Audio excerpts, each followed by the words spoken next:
Good afternoon. It's lovely to be here. Sorry the weather's not slightly better. I was a little delayed, and I think I caused some undue concern to the organisers when they had no idea whether or not I was going to get out of Amsterdam. But I did, and it's a real delight to be here. A little bit about me. Thank you very much for the introduction. I'm Ceri, and I head up policy and research at Social Enterprise UK. Social enterprise in the UK is it's probably more advanced than any other country in the world, we think. We certainly seem to be the place that people come to learn more about it. Our organisation was established back in 2002, but actually social enterprise is a concept that's been around since the mid-90s in the UK. We are a membership organisation. We have 600 members, but we reach about 13,000 associate social enterprises across the UK, so our reach is quite significant. And we also bring together all the different forms of social enterprises in the UK. So we have a lot that are cooperatives. We have a lot that are something called a social firm, which provides employment opportunities for people who are disadvantaged in the labour market. We have a legal form called Community Interest Company, which is a company specifically designed for businesses with a social purpose. So as an organisation, we bring all of these businesses together under one representative body, recognising that actually they are all united by the desire to use a business model to create social good. And as was said, our main purposes are to support the social enterprise sector to thrive, to develop the evidence base for social enterprise, and that's a very big part of what I do. To influence the national policy and political agendas, and again, that's a big part of what I do, and something that we've been very successful in gaining that government support for social enterprise across all political parties. And also just to showcase, to talk about them, to get them into the media so that more and more people understand them, to get it on school curriculums, to get social enterprise being understood across the board. That's what we do. I'm not going to cover this in any great depth, but basically what we believe that these organisations are businesses, but they have a social mission at their core instead of a purely financial mission. So instead of being driven by profit maximisation, they are driven by making a difference in the world and making the world a better place. They generate the majority of their income through trading. So they are selling goods and services. They're not after donations. They're not after volunteering. They are selling their goods and services. They reinvest their profits. So they're not not-for-profits. In the UK, we don't like to use the term not-for-profit because if you don't make profit as a business, you go under. So they are definitely profit maximizing, but it's what they do with that profit that makes them very different. And the majority reinvest that profit either into some external charitable objectives or back into the organization to create more social good. So they are profit-making, but it's what they do with the profit that makes them very different. And they're autonomous, so they are independent. They can't be owned by the state. They are independent companies like any other company. I'm going to slip through that. So as I said, I think, as far as we're aware, and we've done a lot of international comparison on this, in the UK we're ahead of the curve when it comes to social enterprise. We have the best government data, and the data isn't brilliant, suggests we have about 68,000 social enterprises in the UK, so accounting for about 5% of all businesses. They contribute 24 billion to the UK economy, and they're employing about 800,000 people. In the UK, they operate everywhere. Renewable energy, chocolate, health and social care, bikes, technology platforms. Basically, if you've got an industry sector, you will have social enterprises within it. The water company that provides water to Wales is a social enterprise. 10% of our community health services are social enterprises. We have bus companies. We have pretty much anything. We don't have any selling arms or tobacco. We think that might be contradictory to the social mission part, but pretty much anything else, we have social enterprises in that sector. What their social missions are, so not what their business missions are, also varies quite greatly. Our research, and we do a big piece of research every 2 years that looks at how the sector's doing, suggests that 25% of them are businesses that are looking at particular communities. So they are designed to provide employment opportunities, essential services, but all based on a particular location. 24% are looking at creating employment opportunities for people who are disadvantaged, 23% support vulnerable people, and 22% improve health and well-being. 57% of them grew last year, and the equivalent figure for standard businesses was 24%. So they are certainly reporting higher levels of growth than standard businesses in the UK. 40% are based in the most deprived areas, so a lot of them have, and I think that links to their social missions. They see an area, they see a problem, and they want to set up a business solution to create employment, to create wealth in those deprived areas. So that's where a lot of them are based. And they are much more diverse. They're much more likely to have a woman chief exec than a standard business. They're much more likely to have a very diverse set of directors than a standard business. So they are actually operating a different set of business principles we like to see. So today I was going to talk through two of our best known examples of social enterprise in the UK. I was told that I had to pick profitable ones. So I've picked two that I know a lot about. But what I was going to do was talk through 6 of the characteristics, what it is about them as businesses, and social businesses at that, that make them different. And often when I'm doing workshops, these are the 6 things that I think are important when you're looking at setting up a social enterprise or when you're describing social enterprise. So, mission. The first one I'm going to talk about is a bottled water company called Bellu Water. So I'm going to talk about its mission because this is how you distinguish a social entrepreneur or a social enterprise from a standard company with a financial motivation. Having a good mission is crucial for your planning and evaluate. How do you know if you've been successful if you don't know what your mission is? It's so essential to communicate what you are as a social enterprise, how you're different, and also how do you stay on track? If you don't have a very clear mission, how do you avoid diversifying into this area or moving away from what your core mission is? So Bellu Water's mission was that there was a different way of doing business that could minimize environmental impact and do good at the same time. So we often talk in the social enterprise world about triple bottom line, that as a social enterprise, you don't have a single financial bottom line, you have a triple bottom line. You have to create social good, you have to be environmentally sustainable, and you have to make profit. So their financial business aim is that they're a water company. They sell water, they do it wholesale and retail, and they are financially pretty good at it. They do well. They make a profit. How they're environmental is that they introduced the first carbon-neutral water bottle made from cornstarch into the UK. So their water bottles aren't plastic, they're made from corn, they're fully biodegradable. They source all their water locally, so they get all their water from the UK, so they minimize on their transport costs. So they are 100% carbon neutral. They are the only water company that sells bottled water and is carbon neutral. And then socially, they donate all their profits to a well-known NGO in the UK called WaterAid.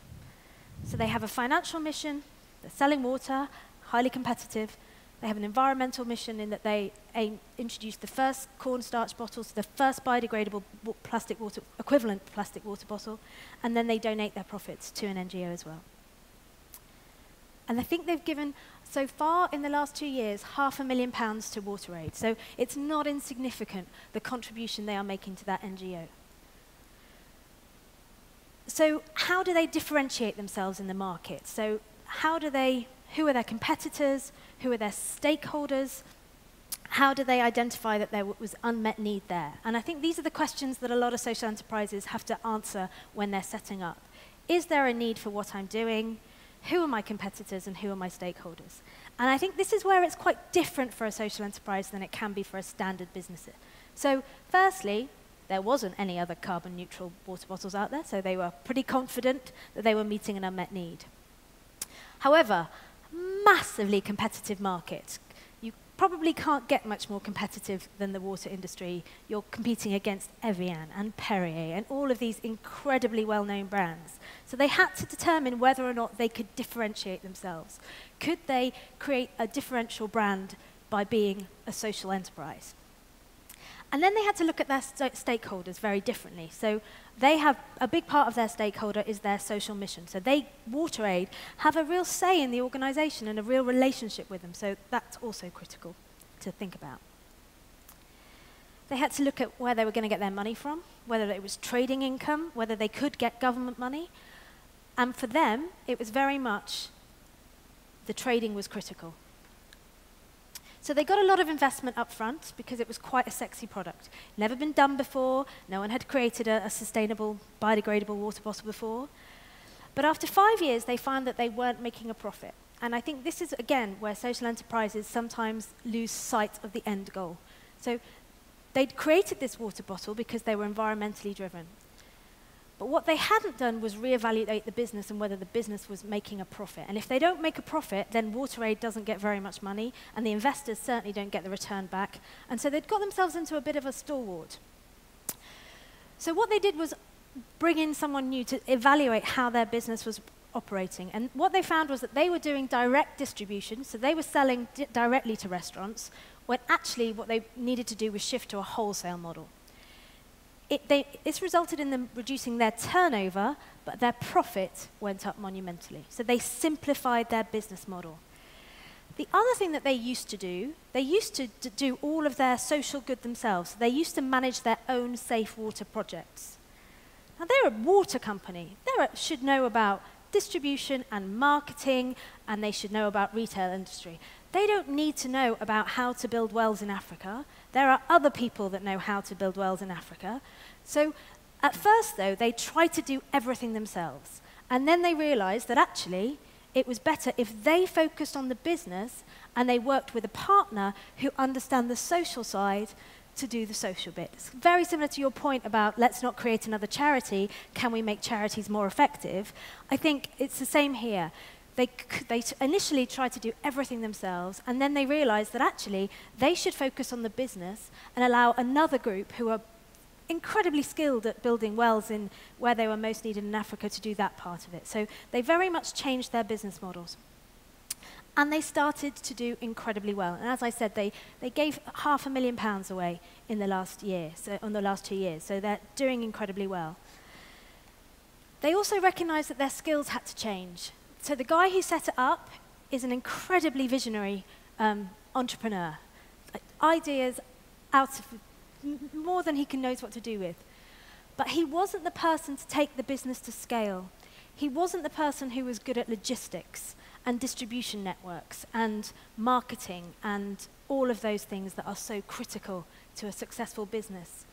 So again, they had to look at actually, did they have the right people at the helm? And it's a very difficult thing when you're a mission-driven organization to say, actually, I'm going to change the leader of the organization because they were the right person to get it off the ground. They had the vision and the passion to get it open. But are they the right person to take it to being a big, large organization competing in the mainstream competitive market? And these are difficult conversations to have and difficult decisions to be made, but they're very important ones if you're going to be successful. And again, it's coming back to the point, if you don't get the business element of the organization right, then the social won't succeed either. You won't be able to donate to WaterAid, etc. So it's critical to get both aligned. Do that. The marketing they had to change too. Initially, it was very complicated. There was a cornstarch bottle, there was safe water projects, there was all of these messages that were muddled. And so they started just to say, we are the only carbon neutral water company in the world, and all our profits go to WaterAid. They got it as simple as they possibly could with their message. They compete on quality and price. They're no more expensive than anyone else's water. They're now stocked in Sainsbury's, so they're in a well-known large supermarket chain. So they are no more expensive, the same quality, but that means that they can absolutely differentiate themselves on the fact that they're the only carbon neutral water company in the world and that all of their profits go to WaterAid. So that's that one. The next one is a very different organisation. It's called Bikeworks, and their mission is to support homeless people back into work and to make cycling more accessible and reduce waste. It's quite a complicated mission. They haven't got it quite as succinct as Belly Water. But again, they do have that triple bottom line. If you look at their organisation, there are 3 things that they try to do. So they recycle and repair bikes. In London, cycling is booming. Everyone is cycling these days. I do. Throughout my life every day. It's not probably a good thing. My mum hates it. But it's a booming industry. But bikes are quite expensive, and so they wanted to, A, reduce waste, so reduce bikes going into waste, but also B, make them more affordable for people who couldn't previously afford them. So they recycle bikes that would otherwise go to landfill. They have a retail business where they sell new and second-hand bikes. They have also contracts with local authorities. So the local authority pays them to go into schools and teach kids how to cycle safely, etc., etc., etc. And then their social part of their mission, as well as everything else that we've talked about, is that they train homeless people to be bike mechanics. So they take people who are homeless or at risk of homelessness, and they train them to be bike mechanics and to work. So they have a huge workshop where they do the repairs and they do the recycling, and they're training homeless people to be bike mechanics. And they've got an incredible track record of getting these people jobs at the end of it. So they train them up, they give them a safe space to get back used to working again, and then they get them into employment elsewhere. When they were doing their market research, they did focus a lot on the environmental and the social before the financial. And it is a challenging market to work in. You know, they are competing again with big bike companies with the added cost of having to providing training opportunities for people who are homeless, which doesn't come without a cost attached to it. They also have to balance their stakeholders, which are quite extensive numbers of stakeholders, and it isn't an easy business model to do. So they have to work that much harder. But they also do get a lot of support. So they are trading, so they're selling the bikes and their services. They also have contracts from local government, but again, they're contracts. They're not grants, they're contracts to deliver cycle training. They've got an awful lot of corporate support, and I think this is quite critical to them. They've got an awful lot of big companies in London helping them out with pro bono advice, and I think that's been really critical too. And they have got some social investment to help them grow. They've had a much slower growth model. They started with one bit of the business, so they started just doing the recycling, took on a few homeless people, started it incrementally, and then have expanded over time. So it's been a much slower growth model. But now, as a business, they've got it very contained, and they're planning on franchising it across the UK. So it's doing really, really well. It's run by 2 directors, so 2 guys. One guy had a background in running bike businesses, and one had a background in charities. So a very complementary set of skills that they brought to the organisation. They have an incredible board of directors. So they have managed to attract some really talented people into their board of directors, which is, again, critical. And they've very much got a lot of corporate pro bono support too. Again, all the profits support homeless people back into work.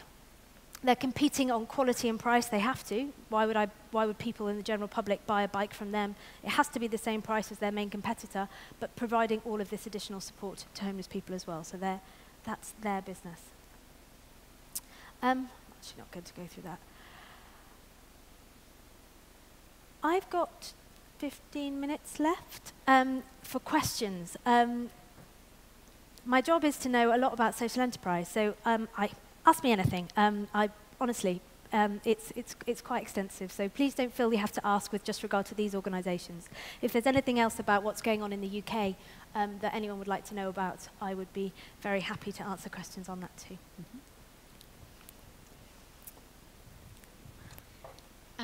Thank you. That was fantastic. I am curious, when you started out, you kind of mentioned that you thought that the UK is more developed than any other area when it comes to social enterprise. I'm in the fair trade kind of fashion space, and I definitely would agree that kind of a hub of ethical fashion is happening in the UK, and I definitely look to some organizations there. There's been a lot of leadership and development.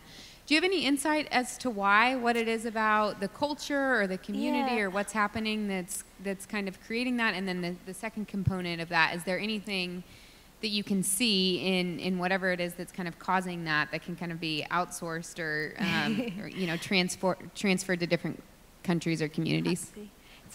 It's a big question.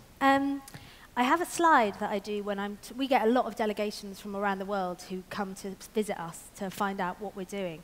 And I have a slide that kind of goes chronologically through the key milestones in the social enterprise sector and then kind of matches those against some of the big things that happened government-wise. And you can really see a correlation between the two.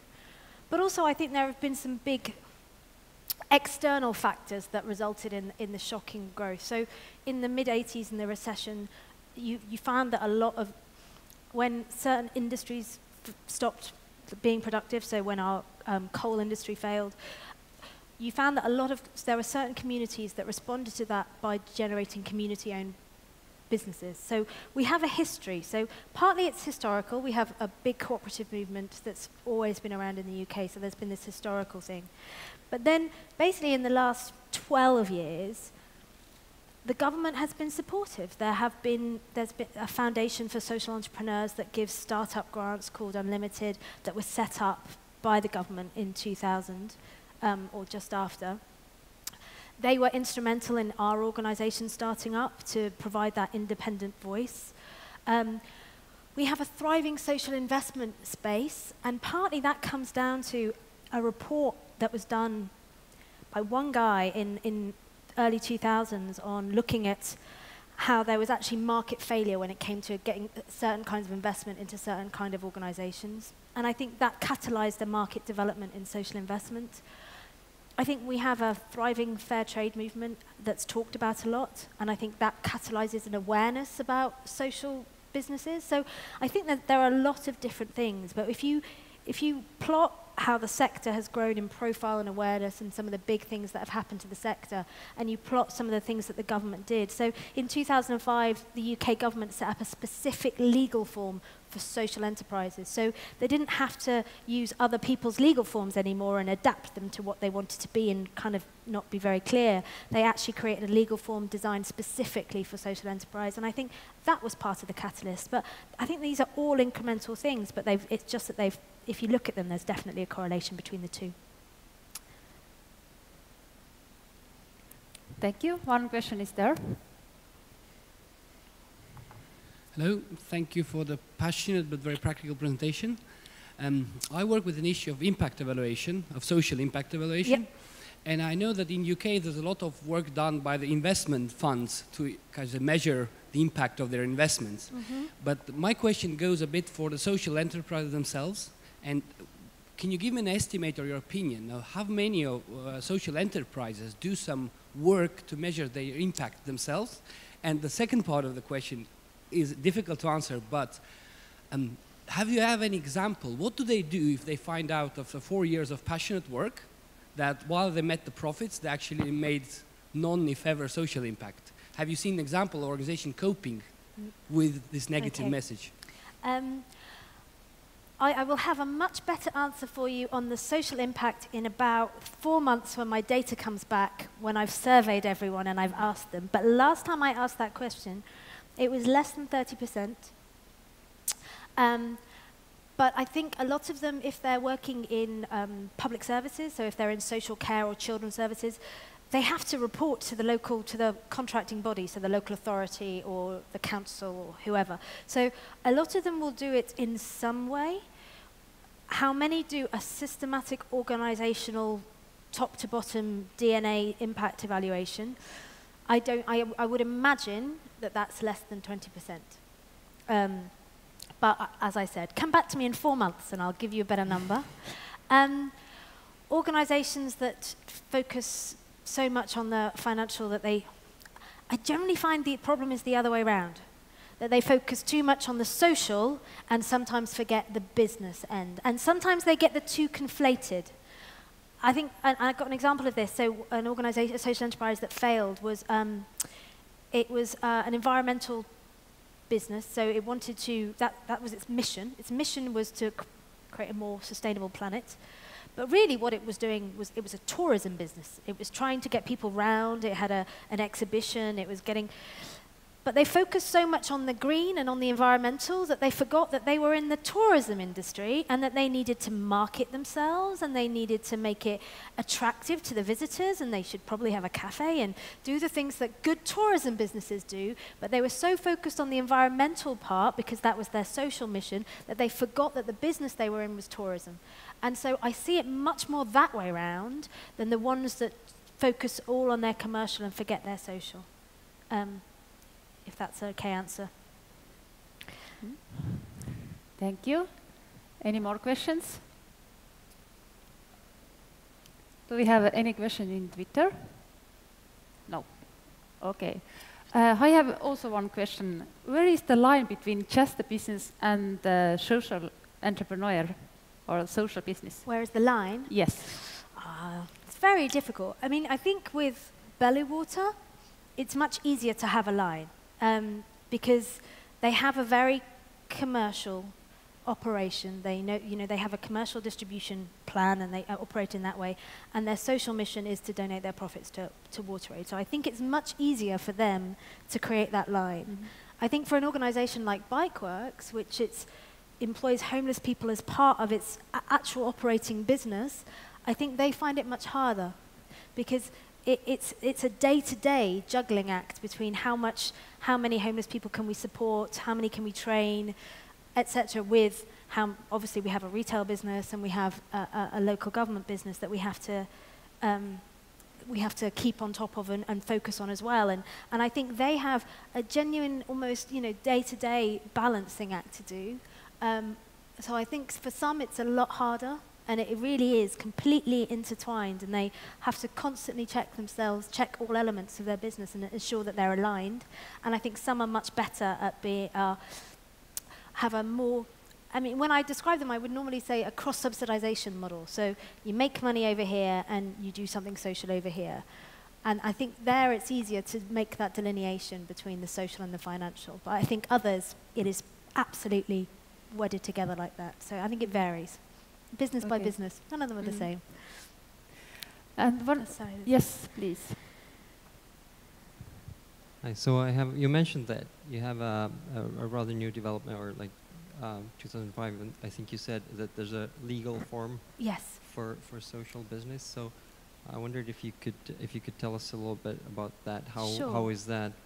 Are those companies measured differently? And also, is it something that, based on those years of experience now, is it something that you would recommend for other countries to adopt as such, or with some changes? So we have something called the Community Interest Company, which is very much based on standard company law. So you can be, in the UK, a company limited by share or a company limited by guarantee, and you can be a community interest company limited by share or a community interest company limited by guarantee. So it's very much aligned, but it has some additional characteristics within it, and it has an independent regulator. So you have to have a community benefit test that you pass, so you have to demonstrate what your social mission is, and you have to report on that every year. It's very light touch reporting, but you do have to report on it every year. There are limits. It has something in it called an asset lock, which means it can be sold, but any of the capital value that it creates has to always be used for that community benefit test. So I can sell my business, but I have to use the money to continue to fund the same social mission that I set out to do. So the capital value is locked into the organization. I can't sell, if I set up a community interest company, I can't sell it, make myself very rich and go off to the Bahamas, because the value of the organization has to be used for that social purpose, for that community benefit test. It has stipulations on how much profit you can distribute in any 1 year. So you can't distribute more than 35% in any 1 year.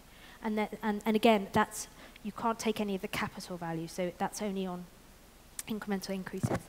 So they're the main things. We now have, I think it's close to 8,000 community interest companies registered in the UK. So I think it really helps. It's not right for all social enterprises. It's not the only business legal form out there, and I think there are lots that are cooperatives and they want to choose that legal structure, and that's absolutely fine. But it does give a bit of clarity to what it is. And the fact that we have 8,000 after 5 years and no marketing is pretty good going. So yeah, I would recommend it. It's gnarly. It's a difficult thing to get a government to agree to. But yes, there is that. But there are other ways of doing it too. So in the US at the moment, there's something called B Corp, which is not a different company structure, but it is an accreditation process that your business is operating to a certain set of principles. So I don't think it has to be a legal structure. I think there are other ways of doing it as well. But having a bit of clarity is yeah, it's good. Was that the only question? Okay. Thank you. Do we have more questions? Seems... Is that a question?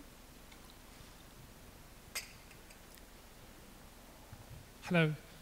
Hello. I was wondering, are you seeing regular companies transitioning or pivoting, as the more fashionable word is, into social enterprises, and perhaps vice versa, social enterprises, you know, going back to commercial functioning?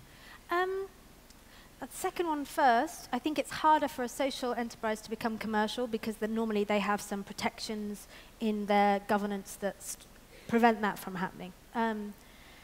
However, the other way, there's a few things happening that are quite interesting. So we have a lot of housing associations buying standard commercial companies and setting them up as social enterprises. So using them to create employment opportunities for people who are disadvantaged. So, and operating them in a very different way. So yeah, we are seeing it more and more, and we have a lot of people who call up. So our phones are quite busy, who say, I set up a business 3 years ago. I didn't know about social enterprise. I didn't know that there was this whole sector out there that was social businesses. And it's what I did, but I didn't write it into my governance. I didn't communicate it that way. What do I have to do to make it official now? And because there isn't any one regulator in the UK for social enterprise, it's really about just advising them on a set of principles that they need to sign up to and a way of operating. But we have a lot of those phone calls. So people who, they wanted to set up something social and they wanted it to be a company and it to be commercial, but they just didn't know what social enterprise was back when they set it up a few years ago. So we have a lot of those people. Thank you.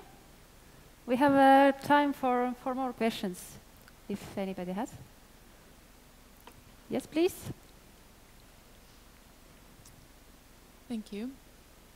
I was a bit dubious whether to ask or not, because I'm not quite sure if I have a question or just, but there's something. I work for the Responsible Business Forum here in Estonia, so we work with CSR. Mm-hmm. And I've heard a bit of criticism today towards CSR, which I think is maybe criticism towards what CSR was 5 years ago. Yeah, I think so. And sort of, when I saw your presentation on the Bello water, for example,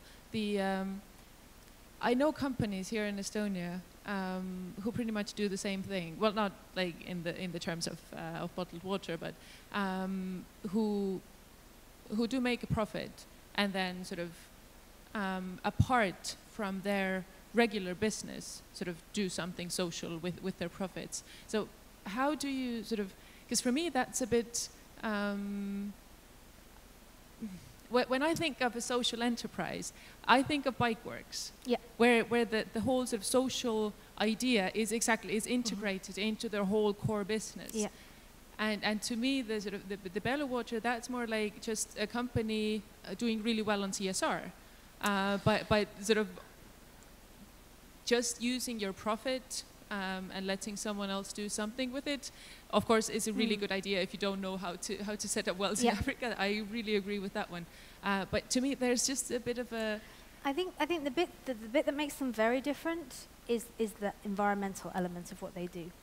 the fact that they are taking higher costs in order to be carbon neutral, that's what makes them very different.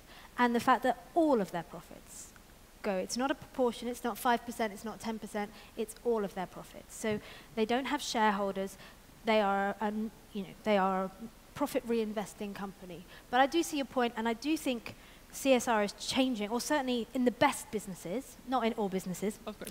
In the most progressive businesses, CSR is completely changing. We work with an increasing number of corporates who are really looking very differently about how they approach, well, firstly about how being more social is better for their business. So whether it helps them recruit the most talented young people or retain them in a better way, looking at their own supply chain and how do they create opportunities for different kinds of either local businesses or more social businesses as part of their supply chain, incubating businesses, so taking, we have a number of the big accountancy firms, so we have 4 big accountancy firms in the UK and consultancy firms, and they incubate social businesses and really provide integrated support to them. So I think actually CSR in the best businesses is changing. I think Belle Water was set up to be the most sustainable water company out there. That's what its mission is. It's not just what it does with its profits that makes it different. It's the fact that it operates a fully carbon neutral model. Okay, and still on the Belle Water, just a quick one. Okay. What's the GMO situation in the UK?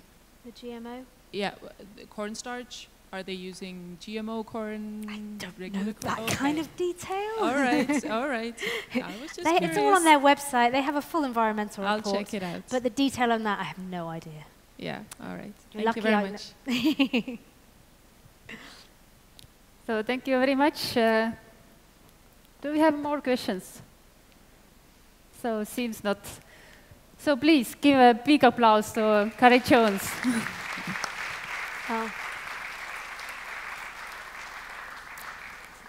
I have also a present for you. Thank you very much. I hope you heard I what it did. is. So Which is this good, because I'm not very good at looking after plants. They always die. So, okay. So this is Thank your you. personal gardener. So thank you very much. Thank you very much.